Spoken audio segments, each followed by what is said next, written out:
I'd like to invite our keynote speaker for the evening to the stage, ladies and gentlemen. Our keynote speaker.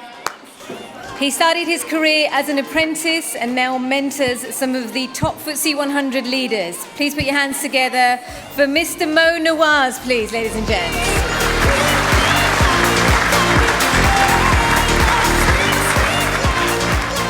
Good evening, everyone.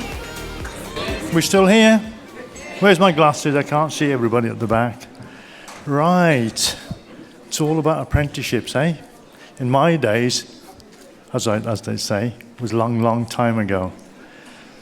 My God, the new apprentices of today, eh? Reborn again, most of them. Can you imagine a 14-year-old who's still at school and going round in the morning doing the paper round? Summer, winter, snow, rain or shine, spending 45 minutes to deliver the newspapers before going after school. And the same again after school, about 45 minutes, going around doing a newspaper round. And for a mere what? 7 days for £1. Can you just imagine that? At the age of 14. And then another paper person drops off, ends up with 2 paper rounds. Now you've got an hour and a half in the morning and an hour and a half in the evening. And that was before I even left school. In my days, you were allowed to leave school at the age of 15. Now, when I got to my secondary school, does everybody understand my Brummie accent? When I got to my secondary school, I did my first year, and I was quite proud of myself in many ways. And then my father turned up and he says, "By the way, I've just found your birth certificate, son. Your passport date of birth and your birth certificate date of birth are not congruent. There's about 3-4 year gap." So what does that mean, Dad? He says, "We're going to have to go to the courts and get it ratified." So within about 2 weeks' time, we had to go back to the school. Just as I was about to start my second year, all of a sudden jumped to 4th year. And September 1970, there's me in with the 4th year, and I'm trying to keep pace. And I'm thinking, what do I do now? I don't understand this algebra and everything else and all the rest of the jibber jabber. Trying to make head or tail of mathematics or English. My spelling from the word go was 0. So I thought, how can I keep up with everyone in here? There's no chance. So I went and seen the headmistress at the time, and I said, "Look, I need to leave. I'll have to go and get a job." So she sent me off to New Hall Street, where the careers officer used to be. I went down there and I thought, I've always fancied being in the electrical engineering business, repairing TVs, or not videos, I was going to say videos, there was no videos in them days. There were black and white televisions and radios. So off I went, thinking, well, great, I'm going to get a job here, I'm going to get sent down, do an apprenticeship or something. And to my amazement, the careers officer just gave me a card and he said, "There you go, son, there's a job there for you." And I said, "What is it?" He said, "It's a job in the factory." I said, "What's it doing?" He says, "Well, it'll be a labouring job, don't worry, you'll get a job."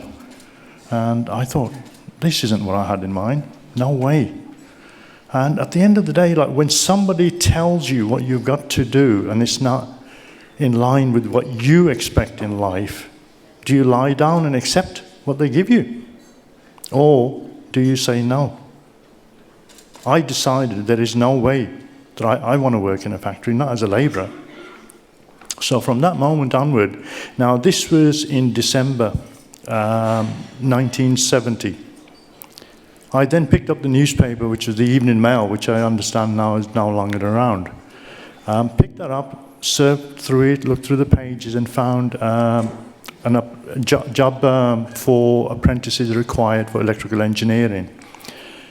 The company was Lee Beasley. I don't know if anybody knows Lee Beasley. They're still around, but apparently they're in Coventry now, not in Birmingham. I went there. It was on a Saturday morning. I took an aptitude test, which I failed dismally. I failed. How can you fail an aptitude test, for God's sake? Well, I did, I'm telling you. After failing that, I went back and seen the recruitment officer there, sat down, had a conversation, and he said, "You know something, I quite like your attitude. Even though you failed, He said, I think you've got it in you to do something. He said, if you can promise me that you will go to evening school or get a private tutor and retake this aptitude test by June or July, I will take you on as an apprentice. I'm prepared to take you on now, but I will not indemnify you until you pass the test. 3 months later, I went back, resat the test, and I passed. I took my father along. He signed a 5-year apprenticeship indemnity for me, and I did a 5-year apprenticeship. I did my HNC and my HND. I still can't spell today. Now, the point I'm trying to make here is don't let anybody tell you what you can and what you can't do. If you make your mind up and you commit to that, there's a massive difference between being interested in something or being committed to something. If you are committed and you're determined, I tell you what, there is nobody on earth who's going to stop you. The only person that stands in your own way is yourself. And there's nobody else. If you make your mind up, nobody will be able to stop you. But if you make your mind up to do nothing, there is nobody who's going to be able to move you. So you have to be committed from the beginning that you want something and you can go for it. You have to have a clear vision of what it is that you want.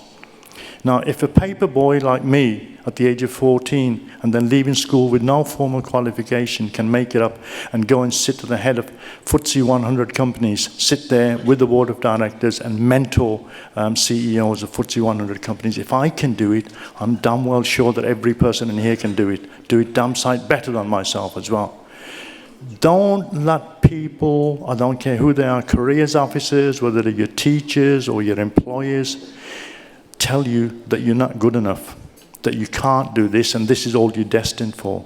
The destiny that you are going for your destiny is determined by your own abilities. If you make your mind up, you can do anything. Nowadays, you've got the advantage of YouTube, the internet. There is nothing that you can't learn. If you put your mind to it, you can probably learn most of it free of charge. All it takes is time. How many people in here, can I just ask on a show of hands, how many people in here actually have a plan of where they're going, where they intend to be over the next 3 years? Can I just have a show of hands? Okay, that's fantastic. We've got intelligent people in here. My God. Normally when I ask, most people don't put their hands up. And the reason behind that is they have no clue. They just want to get there and they drift there. You can get to where you want to go if you decide where you are going. But if you don't know where you're going, you're just going to drift and get there by default. So you can either decide where you want to be in 3 years' time, 5 years' time, or 10 years' time by default, and you get there, or you can get there with everybody else's choice. People will pull you to the left, people will pull you to the right, and you'll get there eventually in 10 years, but the difference is, where will you be in 10 years? Will you be there with your choice by design or by default? That's the question you've got to ask yourself at the end of the day. The apprenticeship, when I served my 5-year apprenticeship, I did 2 weeks at college, I did 2 weeks at work, 2 weeks at college, 2 weeks at work. And that really was a groundbreaking for me because it disciplined me. It installs discipline. The same as when you go to university, you graduate, you get your degree. It sets you up and disciplined you for going forward in your life. But it doesn't mean, say, that you stop there. Most people think you leave school, you leave college, or you leave university, and that's it. You don't need to pick up another textbook. You don't need to pick up anything. How many people in here read at least 2 or 3 books a year?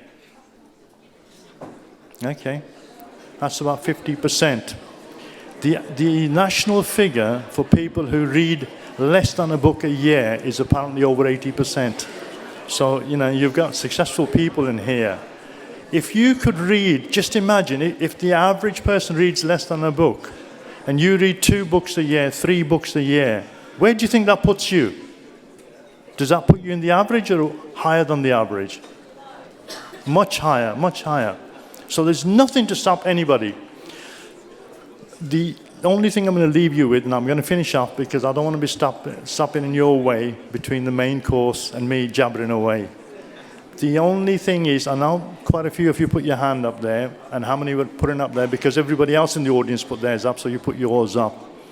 please, the only thing that I want you to take away today is to create at least a 3-year or a 5-year vision for yourself. And if you've got children, help them to create a 3-year or a 5-year vision going forward.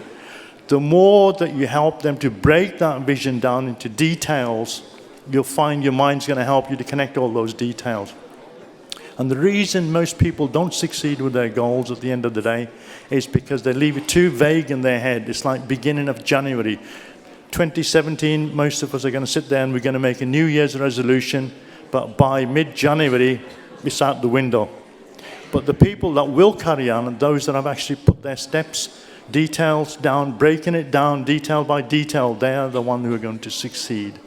So have we got winners in this room? People that are going to make 2017 the best year ever. How many people are going to do that? Come on, guys.